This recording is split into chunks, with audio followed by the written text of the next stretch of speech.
Selamat sore teman-teman Bumi. Kembali lagi dengan Tala, co-founder dari Bumi Playscape. Hari ini kita akan berbicara seputar demam. Jadi kita sebagai orang tua pasti panik ya kalau anak-anak ada yang sakit atau ada yang mulai anget, batuk-batuk, apalagi di saat pandemi seperti ini. Yang biasanya kita bisa anaknya misalnya naik suhu tubuh sedikit aja, kita bisa langsung bawa ke dokter supaya bisa tanya-tanya anaknya harus diapain. Tapi tentunya dengan keadaan seperti sekarang banyak pertimbangan-pertimbangan lain untuk langsung bawa anak ke dokter. Pasti takut terpapar virus atau lain-lain. Dengan kondisi seperti ini kita mau tidak mau orang tua harus belajar jadi dokter di rumah. Nah, hari ini kita akan mengundang seorang dokter spesialis anak dari ZEP Clinic bernama Dr. Andrew Renato. Beliau akan membahas seputar demam dan cara penanganannya, bagaimana kita mengenali apa tanda-tanda bahayanya kalau demam dan apa mitos-mitos seputar demam. Oke, kita langsung undang aja Dr. Andrew. Sebentar ya.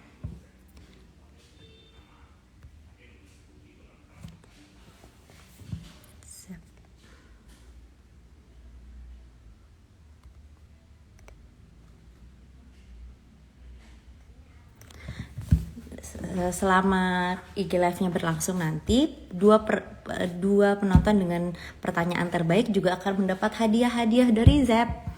Syaratnya harus follow IG Bumi dan juga IG-nya ZEP. Oke, ZEP Health. Nah, sekarang Dr. Andrew-nya sudah datang.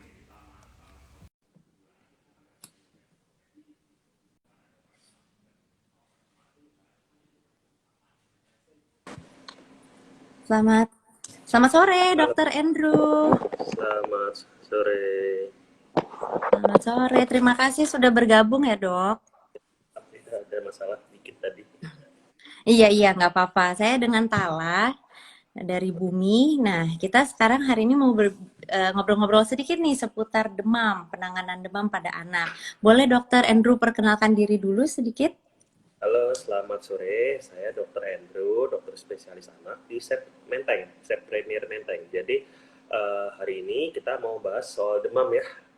Iya, Oke, tentang apa demam. Jadi Dokter Andrew adalah spesialis anak ya? itu? Oke, nah jadi tadi saya udah kasih intro sedikit nih. Jadi karena orang tua kan banyak pasti bertanya-tanya ya di rumah, kalau misalnya anaknya demam itu apa sih ciri-ciri bahayanya? Jadi kita mau tanya-tanya sedikit sama Dokter Andrew. Nah, tapi sebelum itu para penonton IG Live hari ini juga boleh memberikan pertanyaan langsung kepada Dokter Andrew selama IG Live-nya berlangsung. Dan nanti ada 2 pertanyaan terbaik yang akan mendapatkan voucher dari ZEP. Syaratnya cuma follow IG Bumi dan juga IG Zep Health. Oke, kita mulai ya dok. Ya, silakan. Oke, jadi pertama mungkin dokter bisa tolong jelasin nih, apa sih sebenarnya yang dimaksud dengan demam dan apa yang bukan demam? Oke, jadi balik lagi ya ke cerita pertama ya, demam ini sebenarnya termasuk yang paling umum ya. Kenapa anak tuh sakit? Karena ada banyak keluhan tuh, ada yang keluhannya batuk, pilek, ada yang demam. Nah, yang paling banyak tuh demam. Bonus plus plus, demam plus batuk, demam plus pilek. Nah, tapi demam ini kalau udah ngomong demam ini yang paling pusing. Kenapa? Karena dari ujung kepala sampai ujung kaki semuanya tuh bisa nyebabin demam kalau ada masalah. Kalau batuk kan jelas nih masalah pernafasan. Kalau diare lebih ke arah pencernaan. Tapi kalau demam Iya. itu paling kompleks sebenarnya. Oke, kita kembali lagi definisi demam ini apa? Definisi demam ini secara gampangnya ya, kalau diukur pakai termometer di suhu badan tuh bisa yang umum di ketiak ya, yang nggak umum Iya. dulu di rektal atau di pantat. Nah, tapi yang biasanya sering dipakai kadang di kulit atau di telinga. Nah, itu agak berbeda sedikit ya. Tapi intinya demam itu adalah suhu badan di atas 37,5 derajat. Oke. Ada lagi tambahannya. Sebenarnya demam ini yang prosesnya tuh asal muasalnya dari otak. Misalnya nih, penyebabnya apapun ya, demam itu bisa karena infeksi, bisa karena autoimun, bisa karena cancer, itu semua melepaskan zat yang bikin otak itu pengatur suhunya di otak kita itu bilang suhu badan kita kurang tinggi. Nah, ini kenapa saya bilang karena ada bedanya demam dan hipertermi. Hipertermi juga demam juga tinggi suhunya, demam juga tinggi. Lalu apa bedanya? Hipertermi itu orang panasan, misalnya habis berjemur, Oh, habis olah upacara atau habis di padang atau lagi di padang gurun itu hipertermi. Nah, penanganannya berbeda dengan demam. Kalau hipertermi kan panasnya dari luar ke dalam nih, makanya iya. itu pertolongan pertamanya direndam dengan air dingin atau air biasa, maksudnya kayak apa, pendinginan dari luar. Nah, kalau kita demam nggak bisa dengan cara itu, caranya beda lagi. Dasarnya adalah dari dalam tubuh kita sendiri yang diperbaiki. Makanya kalau kita demam nih, nanti dikasih obat, ada yang setelah dikasih obat kok malah berkeringat, nanti dijelasin kenapa. Tapi intinya yang kita maksud sekarang ini adalah demam itu peningkatan suhu tubuh yang eh, asal muasalnya dari otak kita. Jadi otak kita tuh menaikkan suhu intinya. Oke, berarti kalau zaman dulu kita setiap demam dikompres pakai air dingin itu salah ya, Dok? Nanti kita bahas lagi karena definisi Oke. air dingin sama air hangat itu ada karena uh, saya pernah baca nih referensi seberapa sih Pak yang dibilang air panas atau air hangat atau air dingin. Jadi kalau di luar negeri nggak ada istilahnya warm water, mereka bilangnya tepid water, itu istilahnya suhunya 32 sampai 35. Jadi kalau air 32 derajat tuh kalau udah pernah megang ya hangat juga. Cuman Oke. tetap aja ya 32 itu di bawah suhu tubuh yaitu 36 sampai 37. Nah, otomatis kalau suhu kan kalau kita belajar ilmu fisika sederhana kan panas dari yang suhunya tinggi ke rendah kan.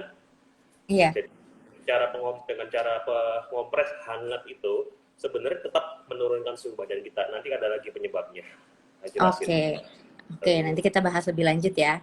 Nah, satu. jadi sebenarnya Dok, kalau misalnya badan anak udah terasa hangat itu biasanya udah dianggap demam atau belum?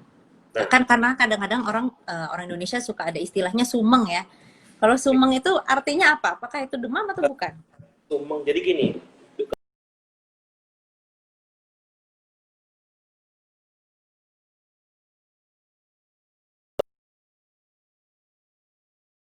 lagi muter ya. Agak Jadi, putus. Ya. Bapak, jadi gini, sumeng itu badan melawan kuman atau bakteri atau virus yang masuk dengan cara metabolisme meningkat. Metabolisme meningkat dengan cara salah satunya menaikkan suhu tubuh. Nah, suhu tubuh kan tadi dibilang demam itu batasnya di atas 37,5. Nah, kalau kita udah Iya. 37-an, itu misalnya biasanya 36, terus naik jadi 37. Kita pegang agak hangat pasti. Tapi apakah itu dibilang demam? Belum tentu. Kadang-kadang sumek itu ya dibilang dipegang lebih hangat dari biasanya. Nah, makanya kita nggak bisa buat patokan kulit tangan. Kenapa? Karena kulit kita ini bukan indikator suhu yang akurat. Kalau mau akurat tetap ya termometer. Harus pakai termometer ya. Tuh. Tapi intinya kalau sumeng-sumeng dipegang, cross check dengan termometer gitu aja. Oke. Dan Jadi itu paling paling akuratnya di ketiak ya, Dok? sebenarnya yang di standar internasional kan kita bikin standarnya supaya semuanya seyas kata nih supaya nggak ada kerancuan. Iya ya cuman kadang-kadang ada beberapa usia agak sulit. Jadi pakai apa termometer kulit di kepala. Nah, sekarang nih Oh, zamannya COVID ini kan banyak nih orang yang masuk ke mall, masuk kemana diukur suhu badan. iya. Saya habis dari mobil kena dingin nih, kepala kena AC dingin. Mhm. Suhunya 33. Oh ya, normal Pak 33. 33 nggak normal sih sebenarnya kalau orang-orang biasa suhu Iya. 33 udah menggigil kedinginan gitu. Jadi Iya, iya benar. itu Jadi dasar karena terkena terkena banyak faktor lainnya ya, Dok. faktor Dari lain. AC atau Betul. bajunya gitu ya. Kalau ketiak kan Oke. terlindung ya kayak Mhm. ya. Jadi itu dianggap cukup representatif gitu. Oke. Nah, kalau biasanya orang juga suka ada yang bilang kalau demam itu baik untuk memperbaiki untuk meningkatkan imun tubuh anak. Apakah itu benar, Dok? Jadi tadi yang memang betul bahwa respon pertama tubuh kalau terdapat masalah kuman, bakteri, virus, dia meningkatkan suhu tubuh karena pada suhu yang eh, nggak terlalu tinggi, misalnya normalnya 36 ya, terus kita ngelawan sampai 37,5 suhunya, itu metabolisme meningkat, daya tahan kita meningkat untuk melawan kuman. Dan sebenarnya itu sebabnya adalah tidak semua demam harus langsung diturunkan. Kita lihat Oh, apakah satu anaknya masih aktif, dua anaknya masih bisa minum, tiga apakah anaknya masih nyaman. Kalau masih oke semua, 37,5 nggak perlu buru-buru dikasih obat. Biasanya sih istilahnya budaya kita nih, panas sedikit kasih obat. Tapi sebenarnya referensinya kalau yang saya baca ada yang agak tinggi lagi dari itu, dari 37,5, 38 masih dibiarin. Tadi anaknya masih kuat minum, masih aktif, masih nggak ada masalah sama sekali. Jadi demam itu, obat demam itu diberikan untuk mengurangi discomfort apa ya, ketidaknyamanan anak, atau kemungkinan kan kalau kita suhu badan naik kan metabolisme meningkat, ada kemungkinan dehidrasi. Itu yang kita iya. jadi sebenarnya kalau misalnya anaknya nggak ada kemungkinan dehidrasi, nggak apa, kita nggak langsung, sebenarnya nggak harus langsung kasih gitu. Cuman Oke. kalau budaya kita nih kesannya obat demam itu adalah obat untuk orang tuanya supaya nggak parno anaknya demam. Jadi sebenarnya Supaya nggak khawatir ya. nggak Sebenarnya harus. anaknya masih nggak apa-apa, tapi orang Makanya tuanya udah keburu panik. lihat dulu kondisi anaknya. Kalau di atas suhu tertentu, lihat dulu anaknya gimana gitu. Oke, oke. Nah, hal apa aja dok yang mungkin dapat terjadi ketika anak demam? Yang dapat terjadi ketika anak demam ya, oke. Yang dari yang paling ringan dulu nih, ya. Pertama-tama dari otak kita bilang, badan kita misalnya suhunya masih 36 ya. Kemudian ada suatu penyakit masuk, otak kita bilang suhu idealnya, suhu kamu harusnya 38. Tubuh meningkatkan suhu dengan cara bagaimana? Satu, dia pembuluh darah di tangan dia sempitkan. Jadi tangannya kelihatan pucat. Kalau mau Oke. demam tangannya pucat. Kedua, badan produksi panas. Gimana caranya?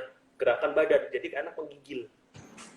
Mm-mm. Menggigil, terus pucat, itu tanda pertama untuk menaikkan suhu. Makanya kalau pada saat anak menggigil dan kulitnya pucat, pada saat itu diukur, belum tinggi.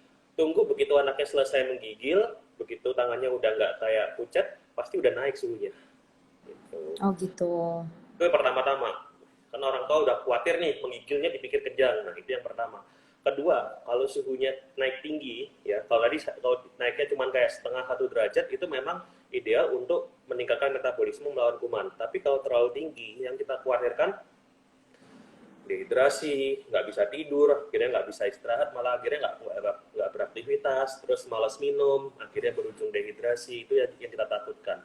Kemudian pada usia tertentu dan eh, apa trait atau bawaan tertentu, misalnya ada riwayat orang tua kejang demam, anaknya bisa juga ngalamin kejang demam. Kalau kejang demam Yang itu itu nggak yang biasa kita kenal sebagai step ya dok ya. step ya. Sebenarnya step itu adalah istilah umum untuk kejang ya, tapi yang kita maksud kejang demam ini adalah khasnya terjadi pada anak-anak di bawah 5 atau 6 tahun, biasanya 2 tahunan. Nah, itu kalau suhunya di atas 37,5, ada yang 40, ada yang 38, ada yang 39, kejang. Nah, itu yang bikin orang tua panik. Walaupun kejang demam adalah salah satu kejang yang paling bagus. Maksudnya paling bagus adalah dia nggak ada gejala sisa. Cuman karena suhu tinggi aja dia terpicu demam kejangnya. Tapi kan orang tua udah deg-degan ya, udah khawatir, udah gimana gitu. Nah, makanya Jadi sebenarnya kalau kejang demam itu tidak akan memberikan apa ya dampak permanen ya dok. ini Kadang-kadang ada kan orang yang bilang begitu nanti bisa kehilangan pendengaran kayak gitu-gitu, benar nggak dok? itu kejang demam yang benar-benar kejang demam. Kenapa? Satu, dokter ataupun siapapun tidak bisa bedain anak kejang datang nih. Ini kejangnya kenapa? Nggak bisa. Hentikan dulu kejangnya, kita cari dulu satu persatu penyebabnya, apakah ada infeksi otak, infeksi telinga, infeksi yang lain-lain. Kalau tidak ada semuanya, baru kita bilang ini kejang demam. Tidak ada gejala tidak ada gejala lain selain kejang. Jadi Iya. kejang itu bukan datang langsung dibilang kejang demam. Memang dipikirkan, tapi kita bilang anak itu mengalami kejang demam kalau tidak ada penyebab lainnya. Jadi penyebab lain yang tadi gangguan pendengaran ya, itu merupakan Iya. gejala dari radang otak biasanya. Radang otak Oh, itu oke. sering bahkan banyak angka kematiannya, itu yang bahaya. Nah, kalau kejang demam tidak ada, jadi dia sangat bagus. Oke. Jadi Ya, sebenarnya ini juga merupakan mitos ya dok, bahwa step bisa membuat ini dan itu. Sebenarnya kalau kalau murni karena demam tidak akan menimbulkan sesuatu yang permanen seperti itu ya. tuh. Jadi Pasti ada sebenarnya penyebab lainnya gitu. step atau kejang dengan gangguan pendengaran itu penyebabnya sama, infeksi otak yang kita khawatirkan. Bukan stepnya yang nyebabin nggak bisa dengar, gitu. Oke, berarti pasti ada sebab lain gitu ya dok, nggak mungkin demamnya aja. Bukan demam saja. Makanya demam ini Oke. dari ujung atas sampai ujung bawah bisa nyebabin demam. Ini ujung atas nih, baru kepala nih. Iya iya iya. Soalnya itu biasanya yang paling ditakutkan sama orang tua kan. Oh, takut step, makanya langsung kasih ini kasih itu. Tapi Betul. dengan tahu ini, Ada anak yang orang tuanya ada riwayat step atau kejang demam, lebih waspada terhadap demam itu nggak apa-apa, itu malah bagus. Tapi jangan sampai mitos gitu. iya Kita iya. bantu faktanya gitu. Oke dok. Nah lalu secara umum penanganan pertamanya apa dok yang bisa dilakukan oleh orang tua di rumah? Kalau murni demam ya bukan karena kepanasan, karena ya upacara lah atau habis dihukum apa terus dijemur gitu. Itu langkah pertamanya pemberian obat anti demam. Obat anti demam yang generiknya yang paling banyak kita pakai adalah paracetamol. Ada juga yang menggunakan ibuprofen. Kalau ibuprofen kita jarang pakai, kenapa? Karena ada juga aspirin ya. Ibuprofen dan aspirin itu jarang kita pakai pada anak karena pada kasus tertentu ada efek samping yang berat. Makanya kita paling sering pakai paracetamol karena efek sampingnya nggak berat dan kita udah sering pakai, jadi udah tahu efek sampingnya apa saja.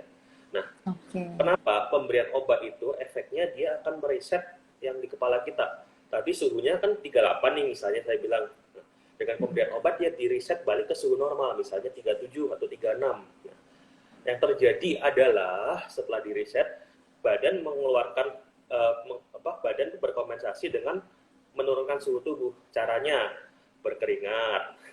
Itu. Hmm. Makanya kalau habis minum obat demam basah kuyup, nggak apa-apa Basah itu nggak kuyup, iya biasanya. Dan langsung jadi dinginnya drastis ya dok, langsung tuh. 36 gitu ya. Bantu berikan dulu obatnya baru dikompres. Kalau cuma dikompres dikompres tanpa minum obat kan otaknya tetap tinggi nih suhunya, dia begitu deteksi bahwa suhunya tuh menurun karena dikompres, dia berusaha menaikkan terus gitu loh, jadi nggak selesai boleh Oh iya iya dikompres iya. bersamaan dengan obatnya, jangan salah satu, jangan cuma kompres saja gitu. Oke, dan itu kompresnya berarti air di suhu berapa dok? Kalau sebenarnya kan cara fisika perpindahan suhu secara konduksi. Kalau misalnya yang panas ditempel yang dingin, panasnya mengalir. Jadi semakin dingin semakin baik. Teorinya begitu. Tapi Iya, coba kalau orang lagi demam ditempelin yang dingin-dingin nggak ngamuk ya, itu kira-kira malah marah, nggak enak. Jadi makin sebenarnya kedinginan. air biasa aja nggak masalah. Air warm water atau tepid water ya kalau bahasa Inggrisnya, itu sekitar suhu 32 sampai 36 derajat yang buat air mandi kita itu segitu udah cukup apa ya, tidak mengagetkan buat anak yang demam dan membantu menurunkan suhu tubuh. Nah, yang penting adalah sering-sering. Jadi jangan cuma ditempel, yang tempat tempel yang salah nih di kepala, itu korban film. Karena sebenarnya kita kenapa sih kita kompres? Kita mau memindahkan suhu dari badan kita ke kompres. Iya. Jadi mau kompres di tempat paling maksimal efeknya. Paling maksimal yaitu yang banyak pembuluh darahnya, yaitu di leher, di ketiak, sama di kemaluan selangkangan. Cuman karena selangkangan ribet, Oke. biasanya ketiak aja sama leher. Kalau Jadi di bukan di kepala ya dok? turun, nggak turun-turun, itu korban film. Jadi eh, tempel di leher, di ketiak, nanti setelah beberapa menit kan panasnya pindah tuh ke kompres, diganti lagi dengan air yang baru. Jadi jangan cuma ditaruh tinggalin sejam, ya nggak turun-turun gitu. Kalau Oke. benar mungkin kayak minum obat kemudian kompres 5 menit sekali diganti, pasti cepat turunnya gitu. Oke, berarti pertolongan pertama itu ya kasih obat dan kompres. Tuh, untuk demamnya. Oke. Mm-mm. Oke, nah kalau dengan makan banyak dok, apakah itu benar atau mitos? Makan banyak Apakah maksudnya itu akan membantu? demam timbul karena makan banyak atau gimana ya maksudnya? Bukan, bukan maksudnya kalau anak sudah demam nih, terus Hmm. pertolongan pertama, salah satu pertolongan yang dapat orang tua lakukan, apakah dengan kasih makan yang banyak atau itu hanya mitos?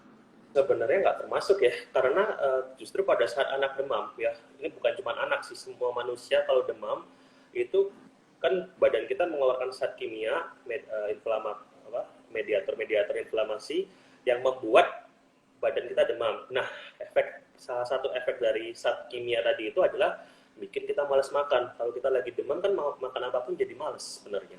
Gitu. Jadi kalau Hmm, pertolongan pertama makan banyak nggak juga, tapi kalau misalnya anak lagi sakit tetap harus diperhatikan nutrisinya. Jadi istilahnya kita agak apa ya, agak manjain. Jadi maunya apa itu yang kita kasih deh makannya. Jadi nggak boleh, intinya pokoknya gimana caranya harus makan. Kalau misalnya anak yang sehat nggak ada penyakit apapun, kita kan mau bikin cara makannya disiplin nih, makanya ada jamnya di meja, terus nggak boleh apa namanya, nggak boleh sambil nonton TV, nggak boleh sambil apa baca atau HP-an gitu. Jadi itu kita disiplinkan. Tapi kalau lagi sakit kita harus telaten, jadi memberikan makan tuh pelan pelan, yang penting masuk karena anak tuh yang lagi penting sakit. ada yang masuk ya dok.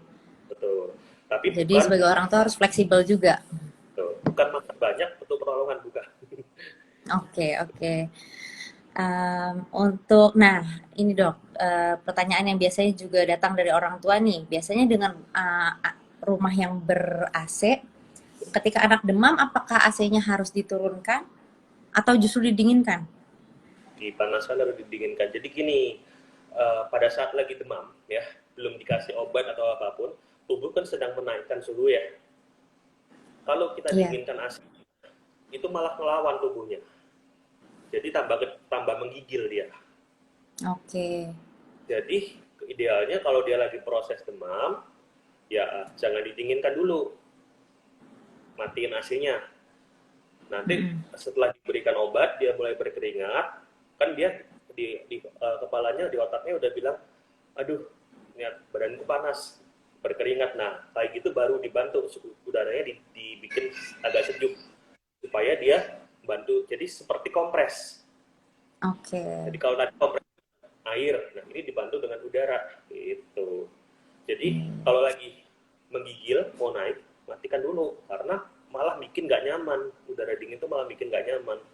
Tapi setelah minum Iya. obat, mulai berkeringat, proses pendinginannya mulai, ya, nyalain lagi AC-nya nggak apa-apa. Karena tapi tadi jangan ekstrim banget, jangan kayak di kulkas ya. Jadi kayak agak sejuk aja udaranya gitu. Iya, iya. Oke dok. Em, Nah, biasanya kan obat itu dianggap sebagai cara penanganan yang tepat oleh orang tua. Tapi tadi ini udah terjawab ya, dokter bilang tidak selalu memberikan obat itu merupakan hal yang baik ya. Kadang-kadang kalau orang tuanya kalau misalnya anaknya masih dalam keadaan kondisinya masih oke, tidak perlu diberikan obat. Nah, tapi selain pemberian obat dan kompres, apalagi dok yang bisa dilakukan oleh orang tua? Kembali lagi ke penyebab demamnya, karena demam itu adalah gejalanya ya, tidak semua. Kadang-kadang ada penyakit seperti virus yang bisa dilawan oleh tubuh, nggak ada antivirusnya, ya kita cukup berikan anti demam. Tapi kalau demamnya tinggi karena katakanlah ada bakteri, misalnya ada dari hasil cek darah atau dari gejalanya, dan demam berhari-hari atau berminggu-minggu, perlu obat khusus untuk melawan bakterinya itu. Katakanlah nih uh, di kulit ada kayak di abses, bisulnya gede banget gitu. Selain kalau orang atau anak lagi nanahnya banyak ya di dalam bisul gitu nggak kelihatan ya. Iya. Mm-mm. Selain minum obat demam, dia harus dikontrol infeksinya. Jadi dia harus misalnya ya dibersihkan tempat yang terinfeksinya gitu. Kalau infeksinya di Oke. dalam tubuh, ini makanya kalau tadi saya bilang kalau anak demam, dokter tuh harus periksa dari atas ke bawah. Kadang-kadang pada anak laki atau perempuan, misalnya nih salah satu yang sering bisa infeksi saluran kemih. Nah, itu yang Hmm. harus dicek juga. Jadi apa ya, kalau anak demam nih bapak ibunya, kalau perlu misalnya nih, kalau dokter yang lewat minta tolong dicekin, nggak apa-apa. Dokter juga manusia, bisa lewat, jadi nggak apa-apa, tanyain aja Iya, gitu iya. saluran Oke. kemihnya. Nah, kalau kalau lagi imunisasi nih dok, kan biasanya kan ada beberapa imunisasi yang menyebabkan demam ya. Itu kenapa dok bisa menimbulkan demam? Jadi semua imunisasi sebenarnya apa, kalimatnya udah ketuker-tuker ya, ada namanya imunisasi, ada vaksinasi ya. Sebenarnya istilah yang tepat adalah vaksinasi. Vaksinasi itu adalah jenis dari imunisasi aktif. Kita memasukkan Oke. sesuatu ke tubuh, kemudian tubuh bereaksi bereaksi membuat antibodi. Nah, pada saat bereaksi ini salah satu gejalanya demam. Jadi kita nggak bisa mastiin anak mana yang akan mengalami demam. Oke. Tapi pasti semua vaksin itu cari efek sampingnya. Demam itu ada, gitu. Cuman jarang banget. Nah, kalau jadinya ada kayak beberapa orang yang bilang setelah divaksin ini obatnya minum aja. Ternyata setelah diteliti nggak boleh. Kalau semua setelah divaksin nggak ada demam langsung minum obat tuh nggak boleh. Kenapa? Ada beberapa yang efek vaksinnya menurun. Gitu. Oh, Di, obat setelah vaksinasi obat tuh standby aja, ready di rumah. Begitu anaknya demam atau sakit nggak nyaman boleh dikasih obat. Nah, kan bekas suntikan tuh kadang-kadang ada beberapa yang bereaksi ya bukan karena bekas jarumnya, tapi karena bekas suntikannya itu bekerja diserap di ototnya buat suntikan yang ke dalam otot, kadang-kadang ada yang bikin dia sakit. Nah, itu kalau kayak gitu nggak nyaman boleh, tapi kita kasih obatnya bukan untuk demam, lebih ke obat nyeri gitu. Jadi ya, hmm. obat demam pada vaksinasi itu buat jaga-jaga kalau demam saja. Kalau nggak demam jangan Tidak boleh dikasih. untuk mencegah ya dok ya, Nggak. karena nanti efeknya vaksinnya jadi kurang Bagian anak optimal gitu. akan, akan berkurang kok efeknya gitu. Oke, oke. Jadi ada nggak cara orang tua bisa membedakan apakah yang ini demamnya disebabkan oleh vaksinasi atau bukan? Sulit karena dulu nih sebelum zaman COVID ya, orang itu kalau misalnya ke dokter atau ke puskesmas atau kemana mau vaksinasi kumpul bareng. Jadi anaknya vaksin, ya orang tuanya arisan lokal. Nah, jadi kadang-kadang setelah divaksin anaknya besoknya batuk pilek tertular dari saat imunisasi. Jadi nggak bisa dibedain demamnya karena apa. Nah, paling ideal ya sebenarnya adalah kan zaman COVID ini kan mulai diatur nih tempat, gimana caranya biar nggak kumpul rame-rame, gimana caranya biar cuman yang sehat doang yang kumpul atau yang ketemu. Nah, itu kita bisa bisa kontrol bahwa dia selama sebelum divaksin dari hari itu ke kita, datang divaksin, pulang nggak ketemu siapa-siapa, nggak jalan-jalan, demamnya murni karena Berarti vaksin. itu karena vaksinasi ya. Nggak bisa bedain karena selama dulu ya kumpul-kumpul semuanya. Jadi Iya ya sih, bener dok. gitu. Kadang-kadang sebelum dan sesudahnya ketemu-ketemu orang juga ya, jadi nggak bisa. Dan biasanya sih kalau demam karena vaksin tuh lebih pendek dibandingin demam karena eh, bakteri. Karena virus atau Terus bakteri. kan kan orang tua nggak bisa ya menghitung kayak gitu ya. Ya kalau udah demam aja kok malam itu juga demam udah panik. Ini karena apa nih ya nggak bisa saya jawab. Gitu. Hmm, oke. Nah, kalau hubungannya dengan tumbuh gigi dok, biasanya kan ada bayi-bayi yang katanya karena tumbuh gigi jadi demam. Itu bagaimana bisa terjadi dok? Oke, jadi ini sebenarnya yang masalah pertumbuhan gigi ini yang pakarnya adalah dokter gigi anak. Ya waktu saya pernah bahas-bahas kasus ini, pertama-tama anak tuh nggak ada giginya pada saat tumbuh kan, dia menekan ke arah gusi keluar ya. Nah, Iya, yang dominan pada saat itu sebenarnya adalah apa namanya, kayak rewel, kemudian dia kayak ngeces, kayak keluar air liurnya terus-terusan, dan dia cenderung minta sesuatu untuk digigit, iya, titik istilahnya.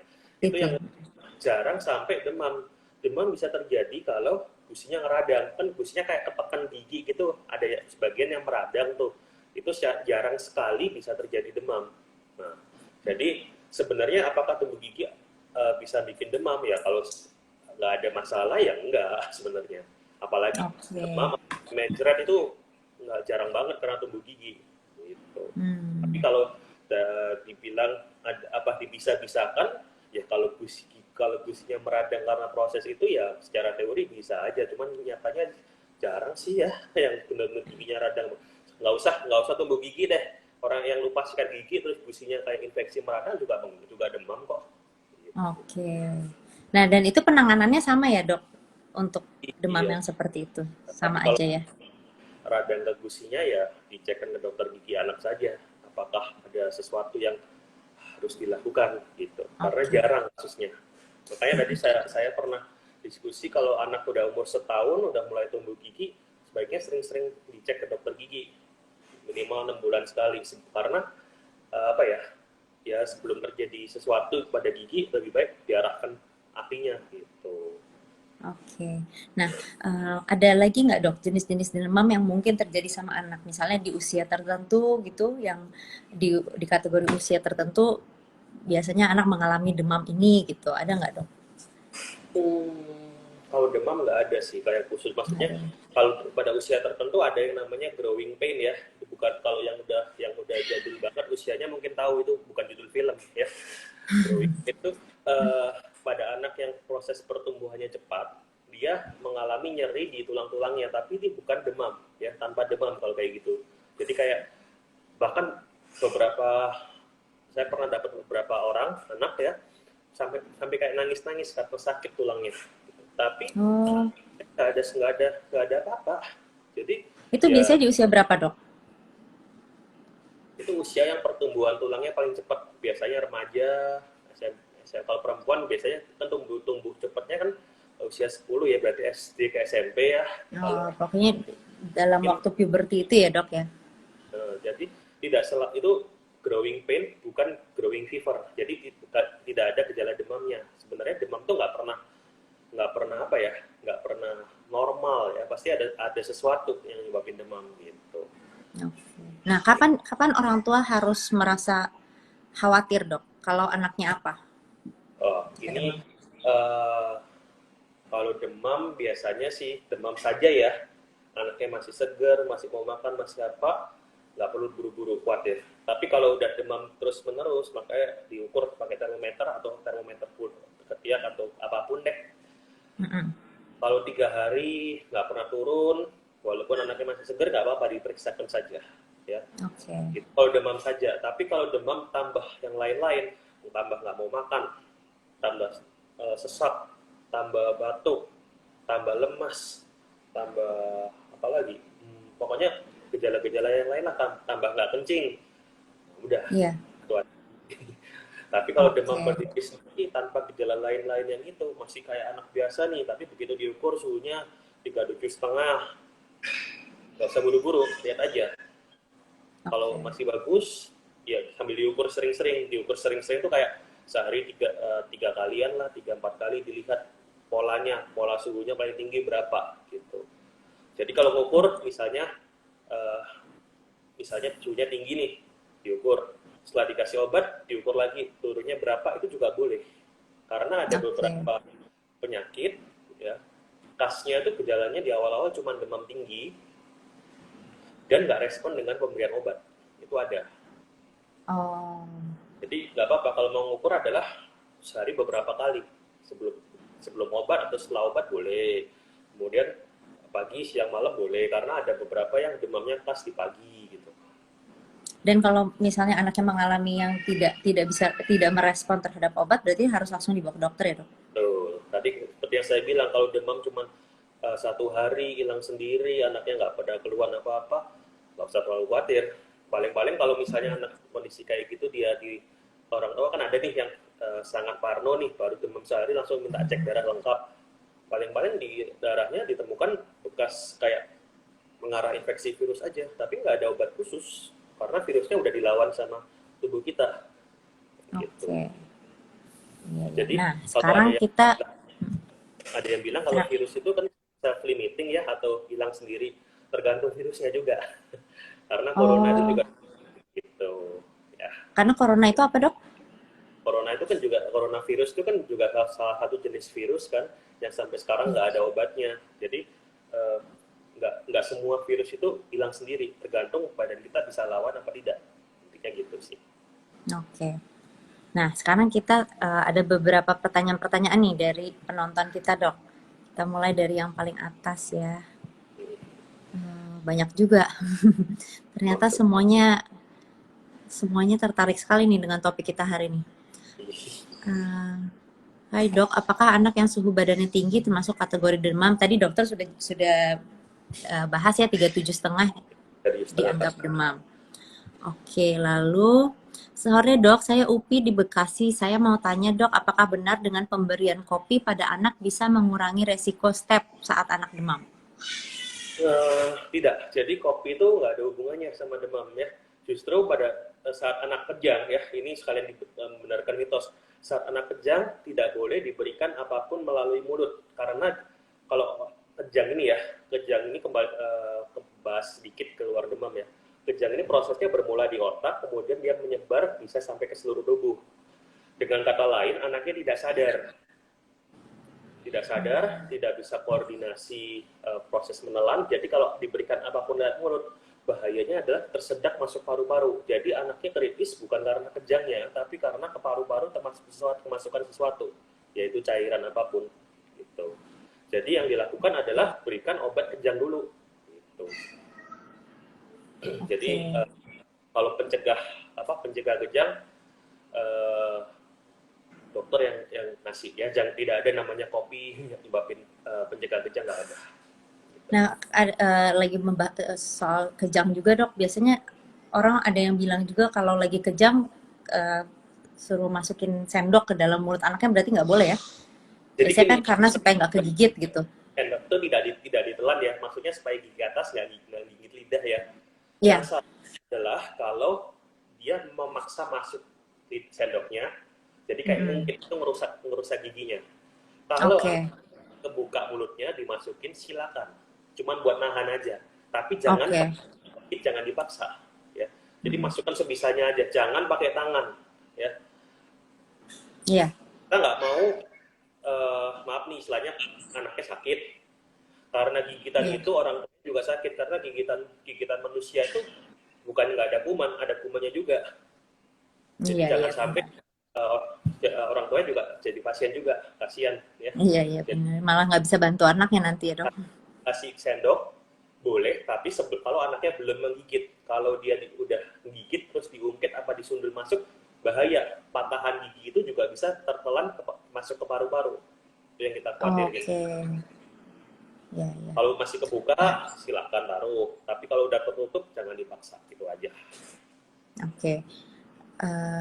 Lalu berarti demam nggak harus langsung dikasih obat, iya benar. Em, ada lagi pertanyaan, step itu apakah penyakit keturunan ya dok? Step apakah penyakit keturunan? Jadi step itu kan, kita bicara step itu kan kejang ya. Kejang itu kan gejala. Kembali lagi, penyebab kejangnya apa? Karena memang ada yang bakatnya menurun dari orang tua, kakek. Ada juga yang memang penyakitnya itu genetik menurun, ada. Tapi itu bukan bukan stepnya yang menurun, itu penyakitnya yang menurun dengan gejala step gitu. Oke, Jadi nggak semua kejang akan menurun sih. baik. Apa benar dok anak laki-laki berisiko demam tinggi atau step? Kompres yang benar menggunakan air hangat atau dingin? Saya juga pernah nih dengar kalau anak laki-laki lebih rawan step, benar nggak ya dok? Apa itu mitos juga? Saya lupa sih kalau kejang demam, memang ada berapa persen yang laki lebih sering, tapi apa ya, nggak selalu buat patokan. Kalau laki pasti kejang demam, nggak juga, karena dalam pengalaman apa ya, yang lebih dominan menyebabkan kejang demam adalah satu, sebelumnya pernah, dua, orang tuanya juga ada. Itu lebih lebih baik. Kalau jenis kelamin itu cuman kayak apa ya, kayak sekarang nih coronavirus ya, dibandingkan laki sama perempuan. lebih banyak yang laki. Jadi apakah kalau perempuan sakit pasti bukan coronavirus? Enggak juga. Jadi itu semacam apa ya, data aja bahwa salah satu jenis kelamin lebih banyak, tapi dalam kasus saya itu tidak menjamin, nggak menjamin bahwa kalau jenis kelamin tertentu lebih aman, enggak. Itu. Oke. Tapi yang tadi riwayat orang tua, riwayat pernah kejang, itu lebih mendukung ke arah kejang demam. Satunya apa tadi? Oke. Satunya tanyanya. Satunya lagi tadi kompres Oh, kompres kompres. yang benar menggunakan air hangat atau air dingin. Nah, tadi kalau kompres yang kita bilang tepid water atau hangat menurut kita, itu kan suhunya tetap di bawah suhu tubuh. Silakan. Dan justru yang kayak gitu tuh bikin anak tuh tidak kaget. Coba lagi demam-demam ditemploki air dingin, aduh ngamuk tuh. Iya. Nah, ada pertanyaan lagi. Dulu anak saya pernah panas di atas 37 itu sampai bola mata naik. Itu kenapa ya, Dok? Sampai saya khawatir. Oke, saya nggak bisa lihat nih kondisi anaknya pada waktu kejadian. Jadi kita pastiin aja itu bukan kejang intinya. Ya, kalau kejang tadi itu kan saya bilang penurunan kesadaran, anaknya nggak sadar, ya nggak sadar tuh ya ibarat kayak orang pingsan dipanggil nggak respon. Cuman kalau anak kejang tuh dipanggil ya tetap gerak-gerak sebadan, dia nggak respon sama sekali. Kadang-kadang ada yang anak tuh kalau menggigil dia kayaknya kayak kejang. Coba dipanggil, di toel-toel, di gimana. Kalau dia masih bisa keluar suara, ngerespon terhadap panggilan, ya bukan kejang itu. Gitu. Oke. Tapi kalau dia kejang, sama sekali nggak ngerespon dia. Nggak respon dari luar. Istilahnya kalau kejang tuh mau ada gempa bumi nggak akan respon juga. Gitu. Nggak akan. Jadi kalau Benar-benar nggak sadar ya, Dok? menggigil saja, kalau di stimulasi yang agak keras, masih bisa jawab sebenarnya. Cuman dia kayak, aduh apa sih manggil-manggil, aku lagi nggak enak nih gitu loh. Nah, sekarang apa benar orang yang sering step itu membuat anak tidak pintar, Dok? Yang sering step, kalau kita bahas pada kasus epilepsi ya, epilepsi beberapa penyebab epilepsi memang ada yang khas, dia IQ-nya tidak tinggi, gangguan di otak. Jadi tidak pintarnya bukan karena stepnya, itu satu. Dua, tapi step yang tidak terkontrol, ya. Step itu kan nggak sadar, kemudian otot seluruh tubuh nggak bisa dikontrol, termasuk otot nafas, artinya orangnya nggak nafas. Makanya kalau kejang ada yang dibilang kejang tuh kadang sampai jadi biru. Nah, kalau proses yang namanya hipoksia itu atau kekurangan oksigen itu dilakukan terus-terusan, sel otak pasti kena efeknya, gitu. Jadi apakah kejang sering itu bisa nyebabin otak gangguan? Ya kalau misalnya otaknya ngalamin kekurangan oksigen terus-terusan bisa jadi. Tapi kalau ditanya apakah ini istilahnya nggak pinter karena kejang, atau sebenarnya kejang sama nggak pinter tuh sama-sama efek dari satu penyakit, ya harus diperiksa lebih lanjut gitu. Makanya semua epilepsi, semua jenis kejang yang di otak, walaupun udah ketahuan sebabnya apa, tetap harus kita kontrol, jangan sampai dia kejang. Targetnya kejangnya serendah mungkin gitu. Tadi kan dokter mention sesuatu tentang apa tuh tadi kekurangan oksigen saat kejang itu ya, Dok. Berarti apakah kejang itu bisa berbahaya sampai life threatening, bisa mematikan? Bisa, karena kejang itu tadi dia nggak bernapas, dia hipoksia, kekurangan oksigen seluruh tubuh, ya.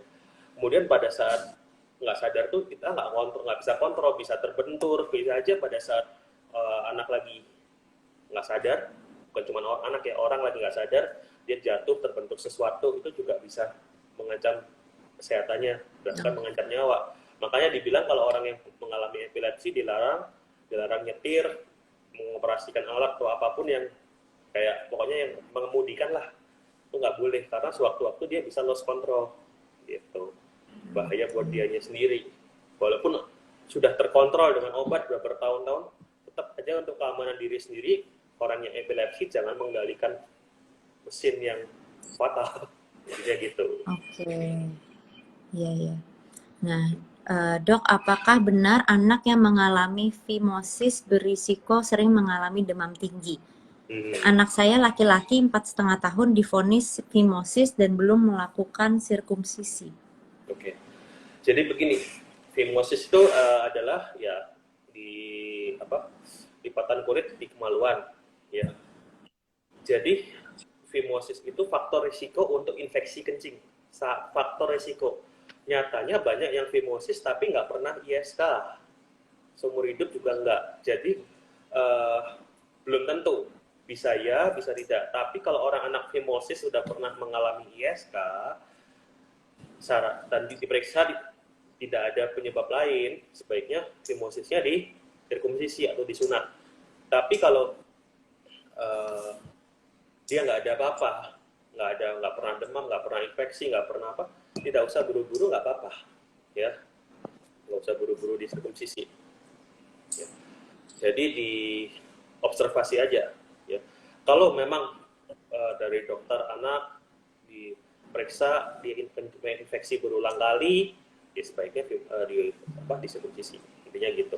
Nggak semua harus disunat. Oke, tergantung kondisi setiap anaknya juga ya, Dok. Tapi kalau gini, soalnya gini, kalau fimosis itu adalah faktor risiko yang tampak dari luar di kemaluannya. Kadang-kadang ada anak yang mengalami ISK, dia faktor risikonya di dalam, dia sendiri ada masalah dari saluran dari ginjalnya. Jadi kita harus pastikan dulu masalahnya di mana. Kalau masalahnya di dalam ginjal, di dalam saluran dari ginjal, walaupun fimosisnya di sirkumsisi, tetap aja bisa ngalamin gitu.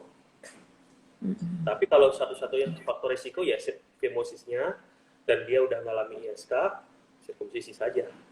Saya bicara secara medis ya, bukan secara kepercayaan atau tradisional gimana ya. Ini terutama anak laki, anak perempuan secara medis tidak boleh disunat, tidak ada itu ya.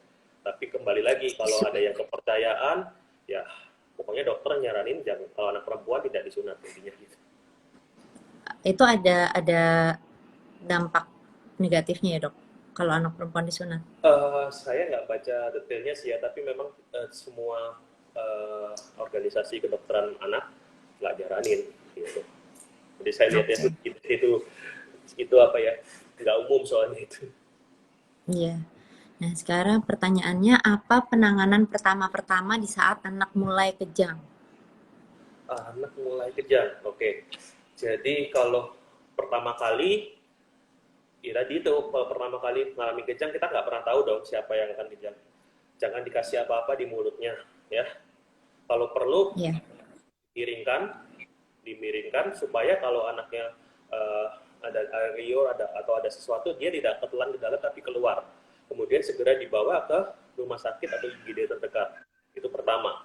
Tapi kalau udah pernah kejang, biasanya punya obat kejang dari pantat yang disimpan di rumah. Nah, itu yang diberikan. Jadi posisi miring, jangan kasih apa-apa, jangan kasih minum ke dalam mulutnya. Tapi kalau misalnya mau pencegah gigit, kalau masih bisa silakan. Kalau enggak, pokoknya kasih dulu obatnya. Gitu. Oke. Itu pertama. Pantat tuh selalu available. Iya, Dok. Nah, kalau misalnya anak demam dan nggak mau dikompres, apakah bisa digantikan dengan berendam air hangat? Kembali lagi sih sebenarnya yang diberikan obat ya, dengan diberikan obat tuh di otak kita udah di reset kembali ke suhu normal. Jadi walaupun dia nggak diapa-apain, dia akan berkeringat. Gitu. Jadi kalau misalnya anaknya nggak mau dikompres, kasih minum aja. Kasih minum karena dia akan berkeringat. Dia akan yang ditakutkan kan, oh banyak banget keringatnya, takut dehidrasi. Kasih minum aja. Gitu. Jadi bisa dipaksa kompres gimana. Yang penting adalah pemberian obat demamnya. Dikompres itu membantu tapi tidak wajib. Lebih cepat aja turunnya. Oke. Pertanyaan selanjutnya, Dok, apa benar kalau lagi demam harus dipakaikan baju tebal-tebal supaya keringetan dan suhu akan turun? Nah, jadi kalau saat dia demam, nggak usah dipakai baju tebal-tebal pun anaknya akan berproses menaikkan suhu, menggigil, tangannya jadi pucat. Nah, justru berkeringat itu tuh timbul karena setelah suhunya naik, kita kasih obat, yang di otaknya turun, tapi badannya masih panas dong. Iya. Responnya adalah berkeringat, sama kayak kalau kita lagi jalan-jalan kepanasan berkeringat, itu menurunkan suhu tubuh. Jadi bukan diangetin supaya berkeringat, bukan. Gitu. Oke. Jadi nggak perlu diselimutin tebal-tebal. Selimut tebal-tebal tuh lebih ke arah supaya anaknya nyaman, tidak menggigil, tapi sebenarnya itu mempercepat suhunya naik juga. Kan tadi tujuan akhir menggigil adalah untuk menaikkan suhu tubuh. Gitu. Oke. Nah, mungkin ini akan jadi pertanyaan terakhir ya. Ini masih banyak sebenarnya pertanyaannya, cuma kalau biasanya di atas 1 jam suka tiba-tiba mati sendiri. Jadi mohon maaf ya, tapi ini ada beberapa pertanyaan-pertanyaan yang sebenarnya udah dibahas sama dokter sih di atas. Jadi semoga ibu-ibu yang lain tadi udah agak terjawab pertanyaannya. Ini satu pertanyaan lagi ya yang mungkin belum belum dibahas sama sekali.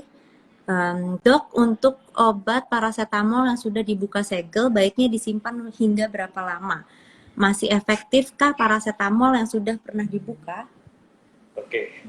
Jadi kalau kita bicara paracetamol nih, ada yang tablet ya. Tablet tuh otomatis begitu dibuka segel harus langsung diminum ya. Kalau di luar itu ditakutkan efeknya menurunnya seberapa saya nggak bisa jawab.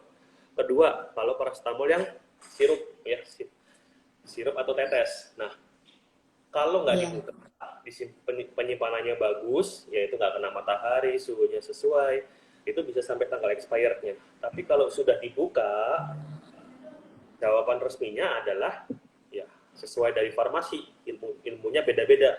Ada yang bilang 1 bulan, ada yang bilang 2 minggu, gitu. Makanya kembali lagi ke manualnya. Jadi kayak kalau beli obat, ya kan obatnya kecil nih, manualnya Iya. panjang, boleh dibaca kayak segitu. Beda-beda tiap obat. Tapi rata-rata Oke. orang farmasi ada yang bilang 1 bulan. Ya. Jadi setelah dibuka 1 bulan, setelah itu buang. Apa sih kalau yang ditakutin kalau udah lebih dari waktunya, obatnya nggak efektif lagi. Itu sih. Bukan jadi Oke. basi, beracun, Bukan bukan. jadi keracunan ya, Dok? Bukan. Oke. Keracunan obat itu kalau kebanyakan dosis, mau kapanpun pemberiannya, mau obat baru, mau obat lama, tetap aja kebanyakan. Oke. Baik, Dok. Ada pertanyaan Em, yang saya kelihatan dari tadi nih, jamu sama madu. ada banyak, iya sebenarnya pertanyaannya banyak sih, Dok. Cuma ada beberapa yang memang sudah terjawab. Ekstra aja nih, boleh saya bahas singkat aja ya, jamu sama Iya, madu ya. boleh. Iya, Dok. Jamu sih ilmu kita tidak mencakup ke pengobatan tradisional, jadi kita nggak bisa pastikan karena isi jamu beda-beda. Ada juga yang jamu yang, ini saya bicara jamu yang bukan jamu yang resmi. Jadi ya kadang-kadang ada yang oplosan jamu itu dicampur berbagai macam obat yang membuat efek seolah-olah jadi seger. Nah itu yang kurang baik. Tapi saya nggak bisa pastikan bahwa semua penjual jamu seperti itu, tidak. Ya itu cuma oknum aja. Ya. Kedua, madu. Madu itu kenapa batas umurnya 1 tahun? Tadi itu yang kita takutkan adalah adanya bakteri dalam madu ya yang menyebabkan botulism. Botulism itu adalah gejalanya kelemahan otot. Madunya kalau udah disteril kan aman dok? Enggak, karena ternyata dia masih bisa survive. Ada yang bisa survive dengan proses sterilisasi. Dan anak di atas 1 tahun khususnya baru bisa. Makanya kenapa batas 1 tahun? Karena di atas 1 tahun semua madu biasanya aman. Kalau di bawah 1 tahun dikasih, ya itu kembali lagi. Kalau kenapa-kenapa bukan salah dokternya, karena dokter nggak pernah nyaranin di bawah 1 tahun. Kalau di anak saya dikasih nggak apa-apa, iya pas nggak kenapa-kenapa. Kalau kenapa-kenapa yang salah siapa? Gitu. Emang kenapa sih harus dikasih madu sampai sebelum umur 1 tahun? Ada apa? Apakah penting banget? Nggak juga. Gitu. Itu aja sih. ya. Oke. Yang Satu lagi nih dok, ini menarik juga nih. Kalau anakku yang baby kalau demam ubun-ubunnya dikasih kencur, boleh nggak sih dok? Apakah ada efeknya? kenapa kencur ya? Kalau kencur saya pakai buat campuran di masakan ya. Kalau buat kompres kayak enggak ya. Kalau kompres kembali lagi, kenapa sih kalau anak demam ya prosesnya di otak, kita kasih obat lewat mulut diserap oleh badannya. Kalau misalnya anaknya nggak bisa minum, ada beberapa obat demam yang disuntikan lagi, dimasukkan ke pantat, sama seperti obat kejang, tapi ini obat demam ya. Itu bisa juga ya pemberian obat ke badannya, baik secara minum maupun secara pantat. Kedua, setelah pemberian itu dikompres. Kompres itu adalah menggunakan media yang menurunkan suhu. Yang paling aman, paling umum adalah air. Ya. Mau dikompres pakai alkohol, mau dikompres pakai minyak, pakai apa, itu nggak umum. Tujuannya Oke. yang paling gampang ya air aja. Air gampang dibersihkan, gampang kering. Kalau dikasih minyak atau apalagi misalnya minyak, odol, kencur, bersihkannya susah. Itu sih lebih cara praktisnya aja. Tapi tidak ada zat-zat khusus yang menurunkan suhu dengan cepat karena kita kasih air itu kan prinsipnya konduksi ya. Jadi panas dari badan dipindahin ke air gitu. Wah aja. Nggak ada hubungannya sih kalau Oke. air kasih kencur lebih cepat, lebih bagus apa? Nggak, saya nggak tahu kalau itu. Ya, Iya. itu aja. Oke, terima kasih banyak nih dok untuk waktunya dan penjelasannya, sangat bermanfaat untuk semua teman-teman Bumi. Banyak banget orang tua yang pertanyaannya menarik-menarik. Nanti kita akan akan hubungi pemenangnya setelah IG Live ini. Jadi Wah, dua dapat dua pemenang nih. itu akan mendapat hadiah dari Zep Health. Gitu. Mantap. Oke, kalau gitu terima kasih banyak ya dokter untuk waktunya dan juga penjelasannya. Semoga sehat-sehat Sama. selalu. Terima kasih. Terima kasih juga untuk semua teman Bumi yang sudah menonton. Mohon maaf kalau ada pertanyaan yang tidak terjawab. Tapi nanti mungkin kalau memang topiknya menarik banget, mungkin bisa kita adakan lagi di waktu dekat. Kalau anaknya demam dan khawatir, jangan lupa segera diperiksakan ya. Tentu saja kalau anaknya kalau mau keluar, orang tua tetap harus Pakai masker. pakai masker. Kalau perlu pakai tambahan face shield. Kalau anak di bawah 2 tahun belum bisa pakai masker sih. Jadi kalau kepaksa jangan keluar anaknya. Tapi kalau kepaksa banget, ya seadanya anaknya pakai face shield atau apa deh. Pokoknya benar-benar jaga supaya nggak kena udara luar, kemudian langsung dibawa ke dokternya.